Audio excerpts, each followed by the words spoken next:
जय हिंद। आप सबको पता है कि भारत एक अखंड भारत था जो अफगानिस्तान से शुरू होते हुए श्रीलंका और बर्मा तक जाता था। आखिर ये कैसे टूट गया और राज्यों का पुनर्गठन कैसे किया गया, और ये संविधान में इसकी जो चर्चा है 22 भाग में से जो पहला भाग है वो भाग 1 है, इसको हम समझते हैं। देखिए, शासन चलाने के लिए, देश और राज्य का शासन कैसे चलेगा उसको चलाने के लिए जिस किताब का नाम है उसे कहते हैं भारतीय संविधान, जिसे हम पॉलिटी के अंतर्गत पढ़ते हैं। इस किताब में 22 लेसन है। इसके लेसन्स को हम भाग कहते हैं। आप कोई किताब पढ़िएगा तो उसमें लेसन आएंगे, तो इसमें 22 भाग है और उसमें कुछ टॉपिक बाय टॉपिक लिखे गए। जैसे आपके में तीर दे के लिखते हैं ना टॉपिक, उस टॉपिक्स को बोलते हैं अनुच्छेद। तो टोटल आर्टिकल यानी अनुच्छेद 395 है। अगर आप ABCD की बात नहीं करेंगे तो ABCD करेंगे तो ये 25 हो जाएगा। तो ABCD को हम कंसीडर नहीं, हम न्यूमेरिकल वैल्यू कंसीडर कर रहे हैं। अब एक चीज़ होती है आपकी IPC, ताजीराते हिंद दफ़ा 300, ऐसे सुने होंगे आप लोग, इसके बारे में अलग से वीडियो बनाए हुए हैं। IPC क्या कहता है कि पुलिस आपको किसी क्राइम के बाद कैसे लतियाएगी, इसकी चर्चा IPC में है। IPC के टॉपिक्स को हम लोग धारा या सेक्शन कहते हैं। पुलिस लतियाने के बाद कोर्ट में भेज देगी। अब जज साहब आपसे मतलब वो सवाल जवाब करेंगे तो उसकी चर्चा CRPC में, क्रिमिनल प्रोसीजर कोड। तो इसके जो टॉपिक्स हैं उन्हें हम लोग सेक्शन या धारा कहते हैं। तो इस सब के बारे में हम एक अलग वीडियो बनाए हुए हैं। तो ये धारा वगैरह हो गई। अभी हमें समझना है वो पॉलिटी का भाग 1। 22 भाग में से पहला भाग तो अभी खत्म कर लीजिएगा, आपको खुद ही समझ में आ जाएगा ये पॉलिटी उतना टफ नहीं है जिन्हें अपना टफ बना दिया गया है। तो भाग 1 जो है, इसमें क्या एक ही भाग में क्या पूरे के पूरे 395 अनुच्छेद तो आएंगे नहीं, कुछ ही अनुच्छेद आएंगे भाग संख्या 1 में। तो भाग 1 में हम देखते हैं वो कि भाग 1 में जो अनुच्छेद आते हैं यानी टॉपिक आते हैं वो 1 से 4 तक आते हैं। यानी भाग 1 कंप्लीट कर लिए तो 1 से 4 तक आप समझ जाएंगे, और इसी को समझेंगे कि कैसे भारत टूटा, अखंड भारत से कैसे अफगानिस्तान टूटा, बर्मा टूटा, बांग्लादेश और पाकिस्तान कैसे सब अलग हो गए। इस जो भाग 1 का नाम है, एक्चुअली संविधान जो था ना वो इंग्लिश में लिखा गया था, बाद में उसे हिंदी में ट्रांसलेट किया गया था। तो भाग 1 का नाम है यूनियन एंड इट्स टेरिटरी। जो संघ है वो भारत का एक जो संघ है और उसका क्षेत्रफल कहाँ कहाँ तक है, राज्य क्षेत्र मतलब एरिया कहाँ कहाँ तक है जहाँ भारत के नियम लगेंगे। तो ये तो चैप्टर 1 की बात हो गई। अब इसमें क्या क्या लिखा गया है वो अनुच्छेद के हिसाब से। तो पहला अनुच्छेद यानी फर्स्ट आर्टिकल में क्या लिखा गया है, तो इसमें 3 बातें लिखी गई हैं। पहले आप नॉर्मली तीनों बातों को समझिए। अनुच्छेद 1 यानी आर्टिकल 1 में पहली बात जो लिखी गई है, भारत राज्यों का एक संघ है यानी यूनियन है।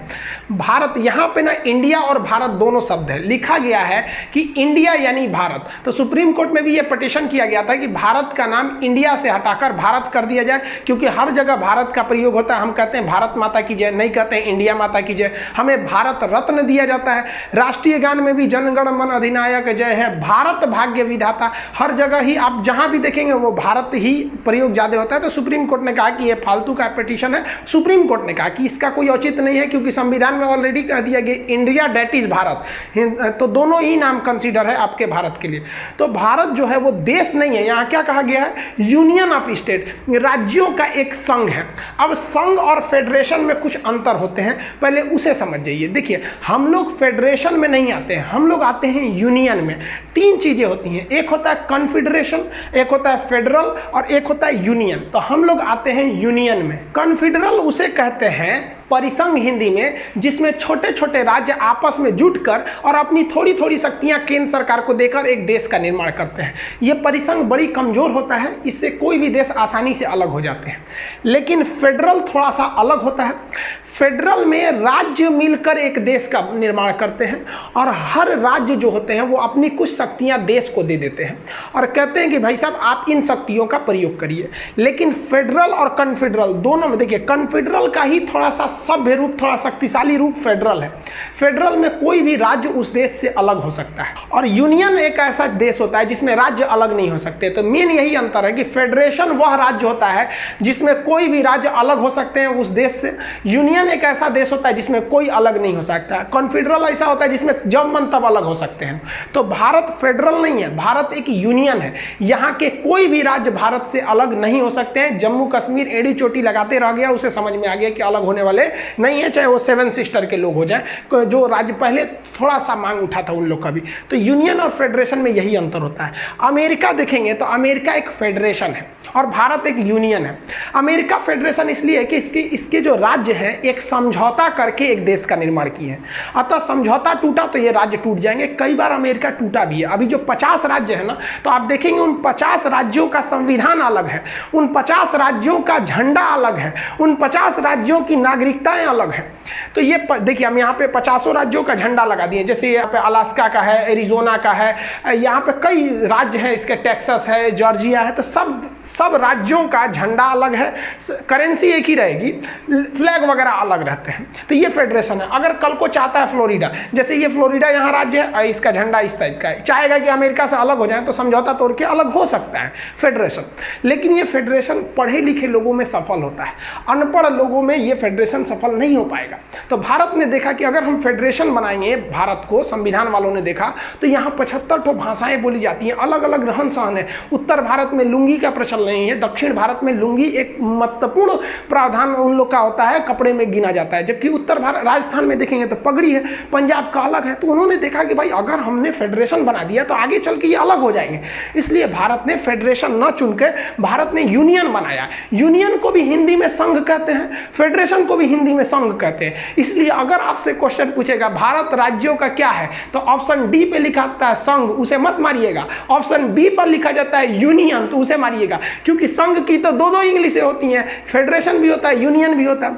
लेकिन भारत में एक एक्सेप्शन था, अब नहीं है। जैसे जम्मू कश्मीर भारत में था, लेकिन उसका संविधान था, उसका अलग एक झंडा था, उसकी अलग एक नागरिकता थी जो 370 के तहत थी। वो एक अलग टॉपिक है, उसमें समझा देंगे आपको कैसे हटाया गया था। ये जम्मू कश्मीर का झंडा था, अब जम्मू कश्मीर का झंडा खत्म हो गया, अब पूरे भारत में हो गया। तो अब भारत पूर्णतः यूनियन हो चुका है, यहाँ के कोई राज्य अलग नहीं हो सकते, ये अलग हो सकते हैं। और ये शुरू में तो और कमजोर था यहाँ का नियम कानून, तो वो कॉन्फेडरल था। कॉन्फेडरल फेडरल से ही कमजोर होता है। आप एक ऐसे एग्जाम्पल में समझिए, हम एक दीवार बना रहे हैं, नॉर्मली ईंटा साज दिए, यहाँ कोई सीमेंट का प्रयोग नहीं किए, तो सबसे कमजोर दीवार होगी। जब मन तब कोई ईंटा खींच सकते हैं, यानी एक इसको देश समझिए तो ईंटे को राज्य समझिए, आराम से निकल जाएगा। तो ये कॉन्फेडरल है, परिसंघ है, ये सबसे कमजोर होता है। अभी ये दुनिया में कहीं नहीं देखने को मिलता है।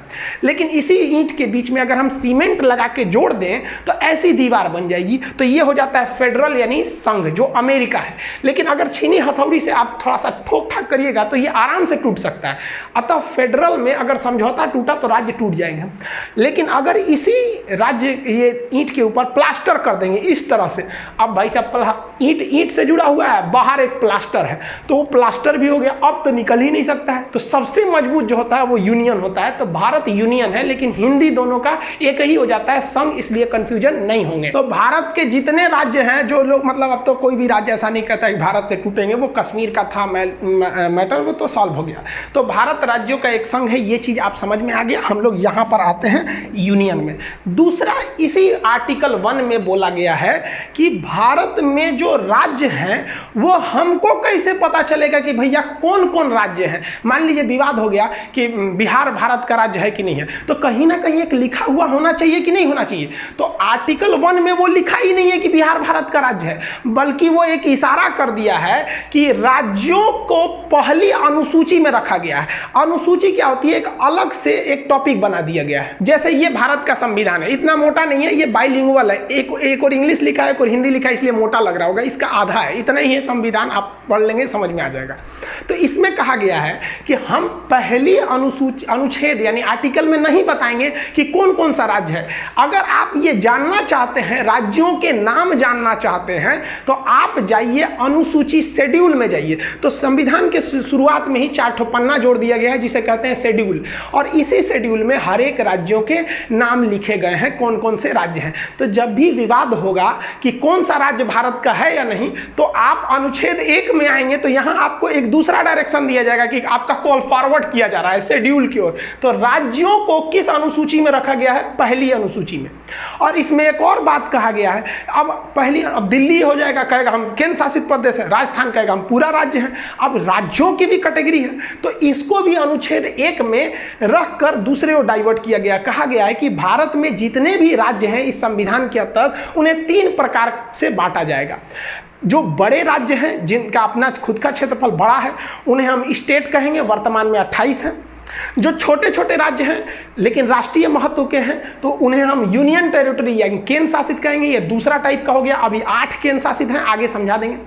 और तीसरा टाइप हो जाएगा अर्जित क्षेत्र। वर्तमान में भारत के पास कोई भी अर्जित क्षेत्र नहीं है। जैसे मान लिया कि पाकिस्तान में बलूचिस्तान की मांग हो रही है, भारत वहां पे स्वतंत्र करा के उसे कह दे कि नहीं बलूचिस्तान पे मेरा कंट्रोल रहेगा, तो वो इसमें आ जाएगा अर्जित क्षेत्र में। इसलिए देखिए संविधान वाला कितना होशियार था, एक टॉपिक बना के गया है सब, क्या चीज की अर्जित क्षेत्र है, भले उसमें है या नहीं है लेकिन एक मौका मिलेगा तो हम छोड़ेंगे नहीं, अर्जित क्षेत्र ला सकते हैं यहाँ पर। तो आप मोटा मोटी समझेंगे तो आप यहीं पे देखेंगे तो भारत राज्यों का यूनियन है। इसमें कौन कौन से राज्य आते हैं वो यहां बताया गया है कि ये पता करने के लिए अनुसूची 1 में जाइए। और साथ ही साथ उनमें कैटेगरी कौन कौन सी है, तो इसमें बोला गया है 3 प्रकार की कैटेगरी होती है और भारत राज्यों का एक यूनियन है। तो अनुच्छेद संख्या 1 कंप्लीट हो गया। अब 2 समझते हैं। आर्टिकल 2 में कहा गया है, अनुच्छेद 2 में, कि संसद को यह अधिकार है कि भारत के बाहर अगर कोई देश है तो उसे वो भारत में मिला सकता है, या किसी देश का कोई टुकड़ा है जो मिलना चाहता है उसे मिला सकता है। यानी अनुच्छेद 2 कहता है कि संसद राष्ट्रपति के पूर्व अनुमति का मतलब यह नहीं होता है कि राष्ट्रपति से पूछेगा। देश में राष्ट्रपति की उतनी ही अहमियत है जितना परिवार में फूफा जी की अहमियत होती है। वो नाराज हो न हो इससे किसी को फर्क नहीं पड़ता है। तो यहां तो इज्जत देने के लिए भले लिख दिया गया है कि पूर्व अनुमति, लेकिन एक्चुअली में यह होता है उन्हें बस सूचना दे दिया जाता है कि हम फला राज्य को मिलाने जा रहे हैं। सपोज नेपाल बड़ी कूद रहा है यहाँ पर। अब मान लीजिए, हम समझने के लिए बोल रहे हैं भाई, नेपाल के लोग आप बुरा नहीं मानेंगे, हम समझाने के लिए बोल रहे हैं। मान लीजिए नेपाल को लगा कि नहीं भारत में मिल जाना चाहिए, तो संसद राष्ट्रपति को सूचना देंगे, अरे राष्ट्रपति जी पहाड़ी पे बैठा है। कौन पहाड़ी है? भिकना पहाड़ी नहीं, रायसीना की पहाड़ी।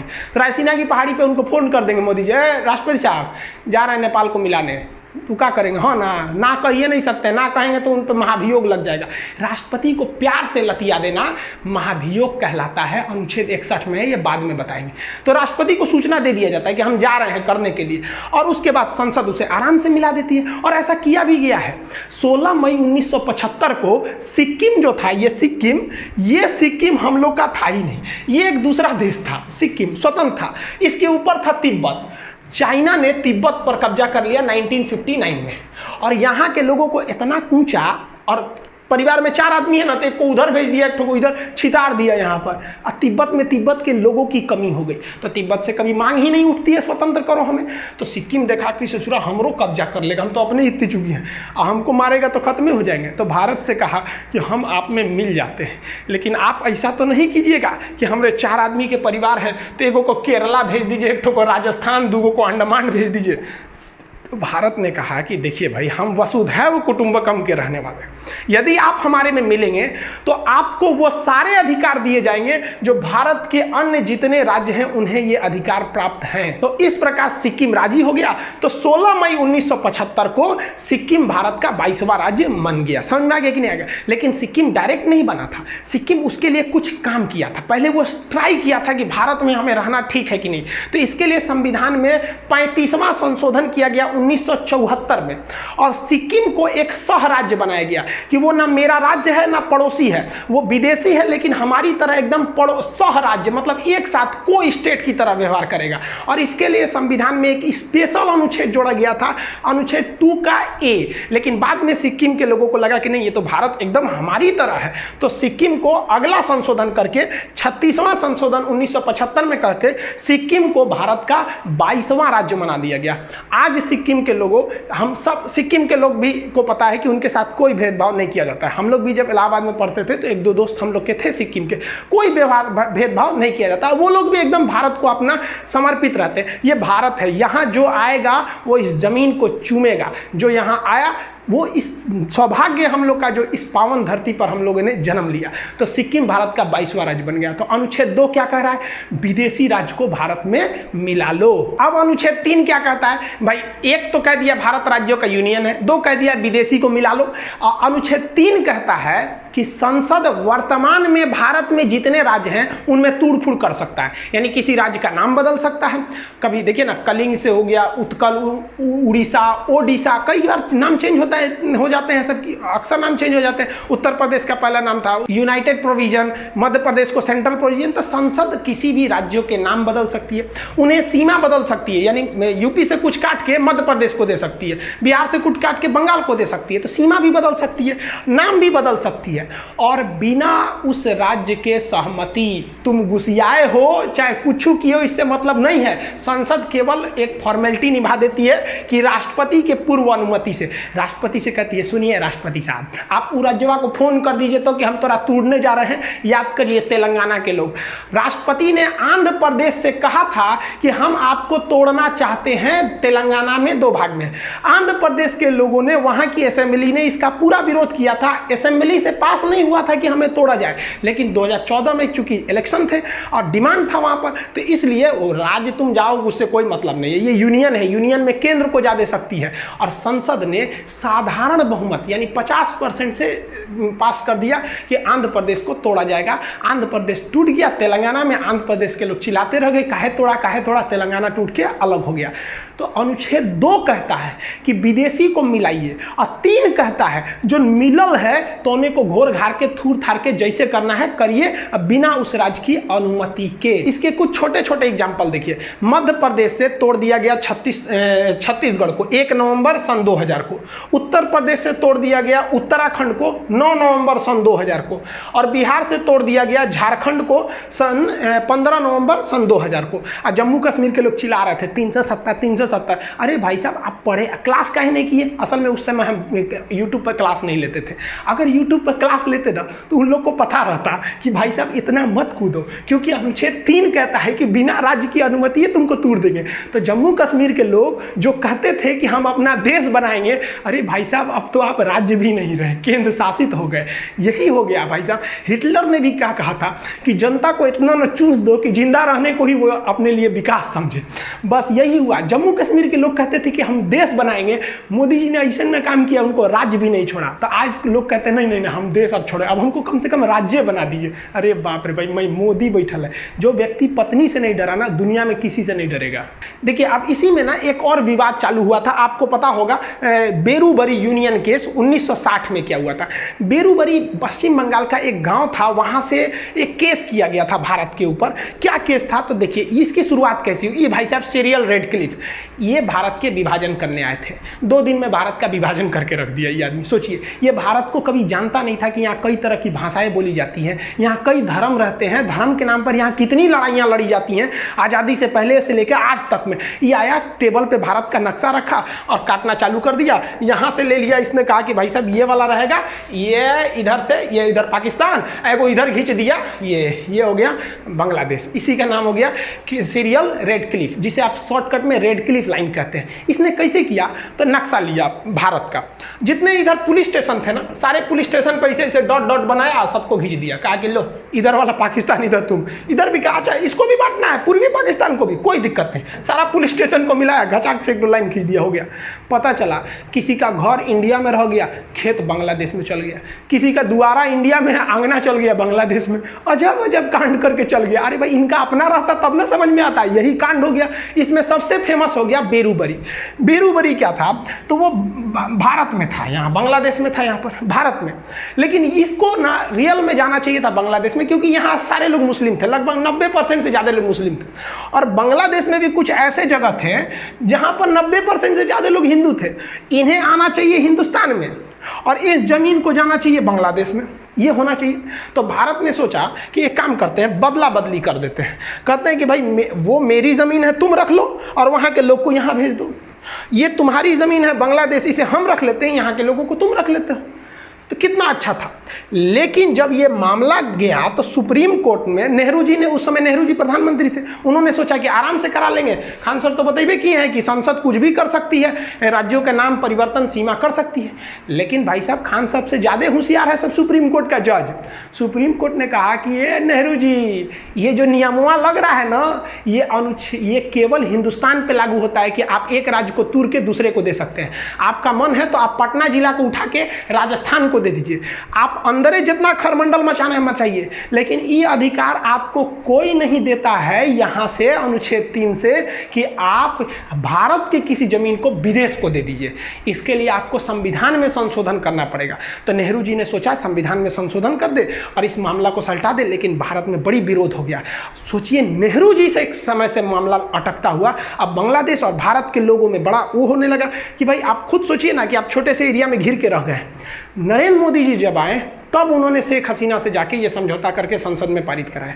सोचिए नेहरू जी के समय का मामला आट के नरेंद्र मोदी जी किए, लेकिन नरेंद्र मोदी का कोई जनता विरोध नहीं किया, लेकिन नेहरू जी का विरोध किया। तो हमारे देश में भी एक खराबी है, हम लोग ये नहीं देखते हैं ना कि देश के लिए सही है या गलत है, हम लोग पार्टी का चेहरा बन जाते हैं, ये गलत है। आखिर वही काम कर रहे थे, जल्दी से उलट जाता। खैर राजनीतिक में नहीं जाना चाहिए। अब भाग 1 में केवल 4 अनुच्छेद थे, 1, 2, 3, 4। चौथा पर ये बड़ा सिंपल है। चौथा कहा गया है कि जब संसद अनुच्छेद 2 का प्रयोग करेगी यानी किसी विदेशी राज्य को मिलाएगी, या अनुच्छेद 3 का प्रयोग करेगी यानी किसी राज्य को तोड़ेगी, तो उसके लिए राष्ट्रपति से किसी विशेष अनुमति की जरूरत नहीं है, क्योंकि इसे अनुच्छेद 368 के बाहर रखा गया है।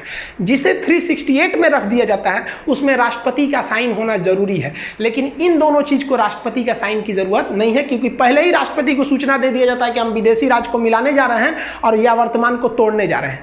अब इस अनुच्छेद में कुछ छुपी हुई बातें क्या हैं, ध्यान से समझिए, जिसे हम रेड कलर से लिखें। अनुच्छेद 4 कहता है कि किसी विदेशी राज्य को मिलाने के पहले या वर्तमान किसी राज्य को तोड़ना अगर चाहते हैं तो आपको संसद में 2/3 यानी 66% वोट की जरूरत नहीं है, आपके पास केवल 50% वोट है, तो आप समझिए कि आप कर सकते हैं। और आप बताइए 50% वोट मतलब 545 जो है, हमारे यहाँ कितने हैं सर, 545, इसका अगर आप में निकालेंगे 50% तो 272 होता है, तो जिसे 273 मान लेते हैं। 72 आदमी कैसे आएगा, काट के नहीं ना आएगा, 273। तो 273 को ही हम साधारण बहुमत कहते हैं, जिसे 50% हो गया। तो अब बताइए 273 सरकार के लिए चाहिए, तो यानी जो भी सरकार है उसके पास 273 बहुमत है और वो आराम से इस दोनों काम को कर सकती है, यानी ज़्यादा तामझाम करने की ज़रूरत नहीं है। दूसरा इसमें छुपी हुई बात क्या है कि ये विधेयक यानी 2 और 3 का प्रयोग करते पहले, यानी विदेशी राज्य को मिलाने और वर्तमान राज्य को तोड़ने से पहले ही हम राष्ट्रपति को सूचना दे देते हैं कि हम ये करने जा रहे हैं। इसलिए राष्ट्रपति को ये अधिकार ही नहीं है कि राष्ट्रपति उसको लौटाए कि आपने ऐसा क्यों किया, भाई हम तो पहले ही आपको सूचना दे दिए थे। इसलिए राष्ट्रपति इस पर साइन करने के लिए बाध्य है। बाध्य बनाने के लिए इसे 368 के बाहर रखा गया है। और इस अनुच्छेद की और छुपी हुई बात क्या है कि हमारे संविधान में एक अनुसूचियां हैं, कई 12 अनुसूचियां हैं। उस अनुसूची में 1 में लिखा गया है कौन कौन सा राज्य है। अब एक बात बताइए, आप किसी विदेशी राज्य को मिला लिए या किसी राज्य को तोड़ दिए, तो अनुसूची 1 में भी तो जाके वहां चेंजिंग करना पड़ेगा ना कि भाई हमने ये वाला राज्य मिला दिया या ये वाला राज्य तोड़ दिया। तो अनुसूची 1 में भी आपको चेंजिंग करना पड़ेगा इसी के साथ, उसमें भी राष्ट्रपति टोक टाक नहीं करेंगे। और अनुसूची 4 जो है उसमें लिखा गया है कि किस राज्य से कितने सांसद उठेंगे राज्यसभा के लिए। तो भाई आपने तोड़ दिया या मिला दिया तो जेन्युइन है, कुछ चेंज हो जाएगा। तो साथ ही साथ आपको अनुसूची 4 में भी चेंजिंग करना पड़ेगा और उसमें भी आपको कोई रोक टोक नहीं करेगा। ये संविधान का था आपका भाग संख्या 1। तो संविधान का भाग 1 अनुच्छेद 1 से 4 तक चालू होता है, जो कंप्लीट हो गया। 1 कहता है भारत राज्यों का यूनियन है, 2 कहता है विदेशी को मिलाओ। देखो संविधान वाला कितना होशियार था। पहले कहा कि विदेशी को मिला लो 2 में, और उसके बाद कहा अब मिल गया ना, अब जो वर्तमान में अब आ गया, अब इसको कूच काच करके कुछ भी करते रहो, कोई दिक्कत नहीं है। और अनुच्छेद 4 में कहा है कि ये दोनों काम आप साधारण बहुमत से कर सकते हैं, राष्ट्रपति इसमें बाध्य रहेंगे आपकी बात को मानने के लिए। अब अखंड भारत को समझते हैं। ये नक्शा देखिए, ये है हमारा अखंड भारत। इतना बड़ा भारत था, लेकिन इसके टुकड़े होते गए क्योंकि हम आपस में लड़ते गए थे, इसीलिए टुकड़े हुए। सबसे पहले जो हुआ 1893 में डूरंड लाइन खींच दी गई। यहाँ पर इंडिया पाकिस्तान के बीच में अफगानिस्तान और पाकिस्तान तो उस समय भारत में ही था, यहाँ खींच दिया गया डूरंड लाइन। उस पार हो गया अफगानिस्तान, यानी अफगानिस्तान को अंग्रेजों ने साइड कर दिया क्योंकि वहाँ पहाड़ वगैरह ज़्यादा था, उतना उपयोगी नहीं था। तो ये हो गया डूरंड लाइन। ये वर्तमान में अलग करती है अफगानिस्तान और पाकिस्तान को। लेकिन जब ये खींचा गया था तो ये अफगानिस्तान और भारत की सीमा बनाती थी। एक डूरंड कप भी होता है, एक मैच जो फुटबॉल से संबंधित होता है, अक्सर क्वेश्चन पूछता है। तो ये अखंड भारत का पहला टुकड़ा। अखंड भारत का दूसरा टुकड़ा हो गया 1935 में। 1935 में यहाँ से म्यांमार जो उस समय उसका नाम था बर्मा था, ये अलग हो गया यहाँ से। और इस साइड से ये देखिए ये पाकिस्तान अलग हो गया। अब पाकिस्तान का विभाजन इस आधार पर हुआ था कि जिधर मुस्लिमों की संख्या ज़्यादा है उसे पाकिस्तान बना दिया जाए। तो इधर भी मुस्लिम ज़्यादा थे तो ये हो गया पश्चिमी पाकिस्तान और ये हो गया पूर्वी पाकिस्तान, जो आगे जाकर बांग्लादेश हो गया। इस पर एक अलग वीडियो बना दिए हैं, बांग्लादेश कैसे अलग हुआ था। अब बच गया हिंदुस्तान इतना बढ़िया। अब ये हो गया आपका सीरियल रेड क्लिप रेखा जो भारत पाकिस्तान को विभाजन करती है। और भारत बांग्लादेश के बीच जो है बॉर्डर, उसे हम लोग जीरो लाइन के नाम से जानते हैं। भारत को जब आज़ादी मिली तो भारत का निर्माण करना इतना आसान नहीं था और वल्लभ भाई पटेल को कोई ऐसा ही लौह पुरुष नहीं कहता है। ये भारत का नक्शा देखिए, यहाँ जो आप रेड कलर वाला एरिया देख रहे हैं केवल वहीं पर अंग्रेज शासन करते थे, जबकि पीले वाले एरिया में भारतीय राजाओं का शासन था जो अंग्रेजों के चमचे बने हुए घूम रहे थे। तो अंग्रेजों के जो चमचे बने के घूम रहे थे तो उन्हें हम लोग देसी रियासत कहते थे। तो जब देश आज़ाद हुआ तो भारत में कई देसी रियासत थे। तो अंग्रेजों ने कहा कि देखिए भाई साहब, ये जो मेरा ब्रिटिश वाला एरिया है हम तो आपको दे ही देंगे, लेकिन उन्होंने इस पीले वाले क्षेत्र से कहा कि आप या तो पाकिस्तान में मिल जाइए या तो भारत में मिल जाइए, आपका मन तो आप स्वतंत्र राज्य भी बना सकते हैं, एक देश भी बना सकते हैं। तो पाकिस्तान में कुल 13 देसी रियासतों ने विलय कर लिया। इसकी बात छोड़िए, यहाँ पर भारत की बात करते हैं। भारत में जो प्रिंसली स्टेट थे, जो देसी रियासत थे, उनकी संख्या 552 थी। इन 552 राज्यों को मिलाकर एक फेडरेशन बनाना संभव नहीं था, क्योंकि फेडरेशन बनाते तो फिर टूट जाते हैं। इसलिए सरदार पटेल की जिम्मेदारी दी गई कि इसको मिलाकर यूनियन बनाइए। इस काम में 3 लोगों की महत्वपूर्ण भूमिका है। सरदार पटेल, वीपी मेनन उस समय के आईएएस अधिकारी सचिव हुआ करते थे, और माउंटबेटन का भी योगदान है। ये तीनों क्वेश्चन पूछता है। एक बार एग्जाम में पूछा था कि राज्यों के एकीकरण में किसका योगदान था, सरदार पटेल और वीपी मेनन का नाम ही नहीं था, तो उस समय आप लगाएंगे माउंटबेटन को।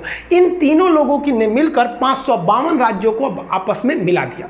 लेकिन 3 राज्य ससुरे बड़ी मनबड़ था सब। अब वो 3 राज्य कौन कौन से, तो भाई एक हैदराबाद, यहाँ देखिए ये जो देख रहे हैं ना, ये पहले एक स्टेट हुआ करता था हैदराबाद, आज भले एक शहर है, एक स्टेट हुआ करता था।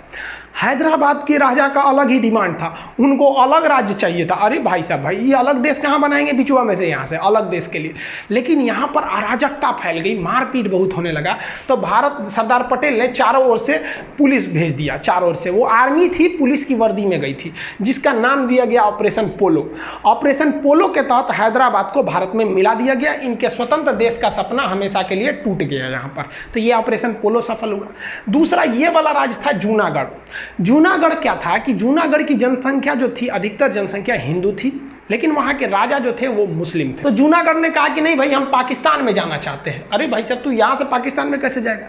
तो सरदार पटेल ने जूनागढ़ में रेफरेंडम करा दिया, जनमत संग्रह। वहाँ के लोगों से पूछा आप कहाँ रहना चाहते हैं। ज़्यादातर लोगों ने कहा हिंदुस्तान में रहना चाहते हैं। बस जैसे हिंदुस्तान में रहना चाहते हैं, ये वाला भी मैटर सॉल्व हो गया। लेकिन अलग मैटर हो गया जम्मू कश्मीर के साथ। जम्मू कश्मीर की सिचुएशन थोड़ी अलग थी। यहाँ जनता ज़्यादातर मुस्लिम थी, लेकिन राजा हिंदू थे, राजा हरि सिंह। और राजा हरि सिंह ने अलग टाइप का डिसीजन ले लिया। उन्होंने कहा कि ना हम भारत में मिलेंगे और ना ही हम पाकिस्तान में मिलेंगे, हम एक अलग देश बनाएंगे। तो अंग्रेजों ने तो खुली छूट दी थी कि भाई जिन्हें अपना देश बनाना है बना लेंगे। तो भारत ने कुछ नहीं किया, और लेकिन पाकिस्तान ने ना वहाँ से दगाबाजी किया। पाकिस्तान आतंकवादियों को घुसा दिया इस एरिया में, धड़ाधड़ यहाँ आतंकवादियों का पूरा घुस गया सब। इतना एरिया में आतंकवादी पूरा घुस गए थे सब। अब राजा हरि सिंह को लग गया कि अगर हम अपना देश बनाने के लिए चलेंगे ना तो मेरा परिवार भी नहीं बचेगा। तो भागे भागे आए नेहरू जी के पास, है नेहरू जी बचा लीजिए, हमको पाकिस्तान मार रहा है। तो नेहरू जी कहा हाँ एकदम बचा लेंगे हम। सरदार पटेल जी देखिए तो बचाइए इनको। तो सरदार पटेल कहे छोड़ दीजिए ओकरा, बड़का होशियार बनते थे, अलगे देश बनाएंगे, जो देश बनाओ, हमरा कौन चीज घटल है कि हम तोरा बचाने आएंगे, काहे लिए बचाएंगे। तो हरि सिंह ने कहा कि महाराज पटेल जी बचा लीजिए। तो सरदार पटेल ने कहा कि 21 शर्त पे बचीबो, पहले तुम साइन करो किस पर, एनेक्सेशन पर। तो उसने साइन किया इंस्ट्रूमेंटल ऑफ एक्सेशन, मतलब विलय पत्र पर साइन किया 26 अक्टूबर 1947 को कि हम अब भारत में मिल रहे हैं। तो सरदार पटेल ने कहा इन होशियारी हुआ, अब हम सेना भेजते हैं। तब यहाँ से भारत में सेना भेजा गया और भारत की सेना उनको खदेड़ दिया यहाँ पर। और भारतीय सेना उस समय बहुत ही बहादुरी से लड़ी थी, और वो क्योंकि अंग्रेज हमें अंधेरी गली के मुहाने पे छोड़ के चले गए थे और स्टार्टिंग में युद्ध झेलना पड़ गया था। और इस वक्त में नौशेरा में पाकिस्तानी फौज बहुत बहादुरी से लड़ रही थी, वो सब बहुत खतरनाक लड़ रहे थे। तो भारत के ब्रिगेडियर थे उस समय ब्रिगेडियर उस्मानी। ब्रिगेडियर उस्मानी ने कहा कि जब तक हम पाकिस्तानियों को खदेड़ नहीं देते तब तक हम जमीन पे सोएंगे, इसलिए उन्हें नौशेरा का शेर कहा जाता था।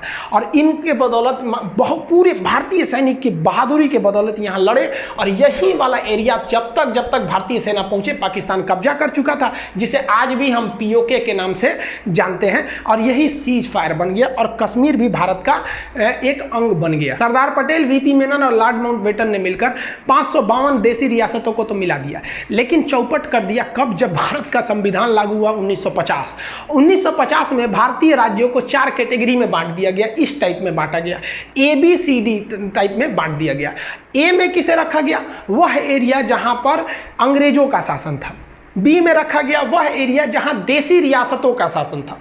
सी में रखा गया वह एरिया जहां वह बड़े शहर जहां अंग्रेज न केवल उस शहर पर कब्जा कर रहे थे, जैसे अजमेर के अगल बगल में नहीं किए थे, मेन सिटी अजमेर, भोपाल, इस सब टाइप में, तो उसे कमिश्नरी स्टेट कहा गया, उसे सी टाइप में रखा गया था। और डी में तो यूनियन टेरिटरी, जिसमें केवल आपका अंडमान निकोबार था। तो इस तरह से भारत थे साहब। अजी बताइए नहीं, इस तरह से भारत का नक्शा था। देखिए ना, ये अजमेर अलग है, भोपाल अलग है, इस टाइप का। मैसूर में अलग था, कमिश्नर का शासन चल रहा था, अलग अलग टाइप का था भाई, प्रिंसरी स्टेट वगैरह थे। तो अब क्या किया जाए प्रिंसरी स्टेट में? अब इसका शासन करने में बड़ा दिक्कत होता था। तो इसको बेहतरीन ढंग से बनाने के लिए कई कमिटीज़ का गठन किया गया, जिसमें सबसे पहली कमेटी थी इलाहाबाद हाई कोर्ट के जज एस के धर कमीशन, जिसे एस के धर आयोग कहते हैं, 1948 में बैठी थी। इनसे कहा गया क्यों ना हम भाषा के आधार पर राज्य बना दें, कि जहाँ पंजाबी भाषा बोली जा रही है पंजाब, जहाँ कन्नड़ बोली जा रही है कर्नाटक, इस तरह से जहाँ गुजराती है तो उसे गुजरात। तो एस के धर ने कहा कि ये सरासर गलत होगा। तो उसके बाद एक और कमेटी उसी साल गठित की गई, JVP, जवाहरलाल नेहरू, वल्लभ भाई पटेल और पट्टाभी सिद्धारमैया। ये तीनों लोग की समिति ने भी कहा कि भाई भाषाई आधार पर राज्यों का गठन नहीं होना चाहिए। उन्होंने भी इसका विरोध किया। लेकिन इसी कड़ी में एक बहुत बड़ा मोड़ आ गया। मोड़ आया 1952 में। 1952 में ये वाला एरिया मद्रास था। देखिए कितना बड़ा था ये एरिया मद्रास। तो मद्रास से काट कर यहाँ आंध्र प्रदेश बनाने की बात चल रही थी कि ये एरिया आंध्र प्रदेश बना दीजिए, हम मद्रास में नहीं रहेंगे। तो सरकार इनकी बातों को नहीं मान रही थी, क्योंकि सरकार कोई भी काम करती है कमेटियों की सिफारिश पर। 2 कमेटी कही थी कि भाई हम भाषा के आधार पर नहीं करेंगे। लेकिन पेट्टू श्री रामुलु नाम का एक व्यक्ति था जिसने कहा कि हम मद्रास में नहीं रहेंगे, क्योंकि मद्रास के निचले भाषा में तमिल भाषा बोली जा रही है और हम तेलुगु बोलने वाले हैं, हमें आंध्र प्रदेश चाहिए। नेहरू ने कहा नहीं देंगे। तो ये भूख हड़ताल पर बैठ गया। अरे जवान 56 दिन तक भूख हड़ताल पे बैठ गया। 56 दिन पर भूख हड़ताल पे बैठने के बाद दिसंबर 1952 में इनकी मृत्यु हो गई। जब इनकी मृत्यु हुई तब भयानक बगावत शुरू हो गया दक्षिण भारत में। और लोगों ने कहा कि ससुरा इन नेहरू जो है ये तो दलहौजी से भी खतरनाक है, भूखले छोड़ दिया, यहाँ पर मर गए ये लोग। अब नेहरू का कह रहे फंस गए नेहरू। तो नेहरू जी को आनंद फानन में जनता की बात मानने के लिए मजबूर होकर 1 अक्टूबर 1953 यानी अगले साल, नेहरू जी ने बहुत सोचा था कि इसको लेपापोती करके दबा दे, लेकिन दब नहीं पाया और आंदोलन बढ़ने लगा और लोग भूख हड़ताल पे बैठे। नेहरू कहा कि भाई साहब सब मरिए जाएगा तो हमारी कुर्सी चल जाएगी। तो 1 अक्टूबर 1953 को मजबूर होकर सरकार ने भाषा के आधार पर मद्रास को तोड़ दिया और कहा कि जो नीचे बोले जाएंगे तमिल वाले उनका हो जाएगा तमिलनाडु, जो मद्रास के ऊपर में तेलुगु बोलते हैं उनके लिए हो जाएगा आंध्र प्रदेश। उस समय आंध्र प्रदेश की राजधानी कुल्लूर बनाई गई थी। तो क्वेश्चन 2 पूछता है यहाँ पर, भाषाई आधार पर गठित होने वाला पहला आयोग कौन था? तो एस के धर आयोग 1948। हालांकि ये दोनों आयोग ने 1949 में रिपोर्ट दिया था। और भाषाई आधार पर गठित होने वाला पहला राज्य कौन सा था? तो पहला राज्य हो जाएगा आंध्र प्रदेश। जैसे ये राज्य बना, देहात में कहा जाता है छुए के छुअनी लग गई, मतलब किसी चीज को टच कर दे तो आदमी परख जाता है। बाकी राज्यों ने देखा कि अरे भाई साहब हम भी भाषा के आधार पर राज्य बनेंगे। तो गुजरात वाला कह रहा है कि भाई साहब ये बम्बई यहाँ से यहाँ तक है, ये हमारा अलग रहेगा, गुजरातियों के लिए गुजरात, मराठियों के लिए महाराष्ट्र, ले भाई सब बवाल चालू, सबके लिए, सबको अलग अलग भाषा के लिए। सरकार पगला गई कि एगो को मनाने के चक्कर में गए ना, पूरे भारत में बवाल हो गया। इसलिए सरकार ने सोचा कि हम सुप्रीम कोर्ट से सलाह लेते हैं। तो सुप्रीम कोर्ट के जज थे खान बहादुर सर सईद फजल अली, जिन्हें हम लोग शॉर्टकट में फजल अली कहते हैं। तो सुप्रीम कोर्ट के जज फजल अली के नेतृत्व में एक आयोग का गठन किया गया और उन्हें कहा गया कि आप डिसीजन लीजिए कि देश का भविष्य किसमें ठीक है, भाषा के आधार पर किया जाए या क्षेत्र के आधार पर किया जाए। तो फजल अली आयोग में 3 सदस्य थे, एक फजल अली थे, 2 अन्य लोग थे। इसका गठन 1953 में हुआ था, लेकिन ये 2 साल बाद रिपोर्ट दिया था, 3 साल बाद 1956 में। याद रखिएगा, गठन 53, 56 पूछता है, ज़्यादातर रिपोर्ट पूछता है 1956 में। इसने कहा, फजल अली आयोग ने, कि भाषा के आधार पर राज्यों का गठन कर देना उचित है। गुजरात बोलने वाले गुजरातियों के लिए गुजरात दे दिए, मराठियों के लिए महाराष्ट्र दे दिए।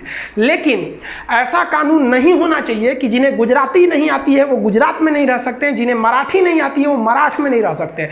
वो सबके लिए रहेगा, यानी कि एक राज्य एक भाषा वाला कानून नहीं होना चाहिए। जो आज महाराष्ट्र के कई लोग ऐसे न्यूज में आ जाता है कि भाई महाराष्ट्र में रहना है तो मराठी बोलना है, हालांकि हम ग्राउंड लेवल पे नहीं जानते हैं, जो ऐसे न्यूज आते हैं उसे हम लोग आपको बता रहे हैं। ऐसा नहीं होना चाहिए, पूरे देश में ऐसा होता भी नहीं। आप दिल्ली जाइए तो हर जगह के लोग रहेंगे। तो फजल अली आयोग ने स्टेट रीऑर्गेनाइजेशन सेटलमेंट कर दिया, राज्य पुनर्गठन कर दिया, और इन्होंने कहा कि इसी आधार पर आप राज्यों को बांटिए भाषा के आधार पर। और इस आधार पर इन्होंने जो बांटा, तो इसकी बात को कोई क्यों मानेगा?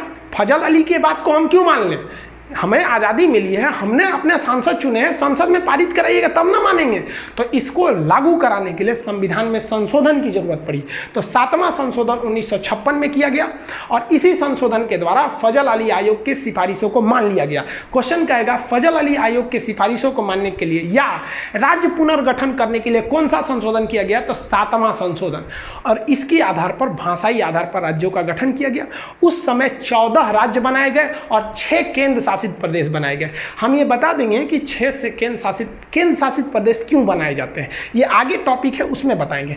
तो ये भी याद रखिएगा, फजल अली आयोग के द्वारा 14 राज्य, 6 केंद्र शासित, यानी टोटल 20 बनाए गए। उस समय का ये नक्शा है 1956 का टोटल। ये इस हिसाब से, अभी भी गुजरात और महाराष्ट्र एक ही में थे, ये आगे जाकर फिर से अलग हुए। एक समस्या आई थी पंजाब के साथ। पंजाब बड़ा कॉम्प्लिकेटेड था, उसका पुराना नाम था Patiala and east Punjab state union, जिसे हम पेप्सू कहते हैं। इसको विभाजन करने के लिए ना क्या किया गया, एक आयोग का गठन किया गया, एक कमीशन का। उस कमीशन का नाम था शाह आयोग। शाह कमीशन ने 1966 में अपनी सिफारिश दी और कही कि इस पंजाब का विभाजन जरूरी है। इस पंजाब का वह एरिया जो पहाड़ी एरिया यानी हिमालय जहां है, उसे हम हिमाचल प्रदेश बना देते हैं। इस पंजाब का निचला भाग जहां पर हिंदी भाषा बोली जाती है, उस हिंदी भाषा वाले को हरियाणा बना देते हैं। और इस पंजाब का पश्चिमी भाग जहां पर मुख्य रूप से पंजाबी भाषा बोली जाती है, उसे हम पंजाब बना देते हैं। और पंजाब और हरियाणा के बीच एक कॉमन एरिया बना देते हैं जो दोनों की राजधानी रहेगी, जिस पर किसी का अधिकार नहीं रहेगा, उस पर राष्ट्रपति का अधिकार रहेगा, केंद्र शासित प्रदेश रहेगा, यूनियन टेरिटरी यानी यूटी बना दिया जाएगा, उसे चंडीगढ़ कह देंगे। तो जिसे आप पेप्सू देख रहे थे वो 4 भाग में टूट गया। तो पंजाब राज्य का पुनर्गठन किया गया था शाह आयोग के सिफारिश पर। इस प्रकार भारत का एक विशाल साम्राज्य जो अखंड भारत के नाम से जाना जाता था, वो सिमट कर इतने में रह गया जिसमें 28 राज्य बचे। पहले 29 राज्य थे, तो जम्मू कश्मीर से राज्य की दर्जा छीन ली गई, तो राज्य बच गए 28। 9 केंद्र शासित हो गए। पहले केंद्र शासित कितने थे? 7, लेकिन जम्मू अलग, लद्दाख अलग, 2 केंद्र शासित बन गए, तो 7 2 9 हो गए। लेकिन एक डिसीजन लिया गया कि दादरा नागर हवेली और दमन दीव, ये 2 अलग अलग हैं, इन्हें एक में केंद्र शासित बना दिया जाएगा। इस प्रकार केंद्र शासित की वर्तमान संख्या 8 हो गई है और स्टेट्स की संख्या अभी 28 है। आप जनरली थोड़ा सा समझिए, केंद्र शासित क्यों बनाए जाते हैं? वैसा राज्य जो बहुत छोटा है और उसकी संस्कृति अलग है और उसे राष्ट्रीय हित में रखना है, वरना वो अलग भी हो सकते हैं, जैसे अंडमान निकोबार। आप बताइए, अगर यहाँ कोई मुख्यमंत्री का शासन दे देते हैं तो हो सकता है कि विदेशी शक्तियाँ, चाइना, इन्हें अपने प्रभाव में मिला के और केंद्र सरकार को दिल्ली में जब तक पता चले यहाँ सेना बुला के इसे अलग कर सकती।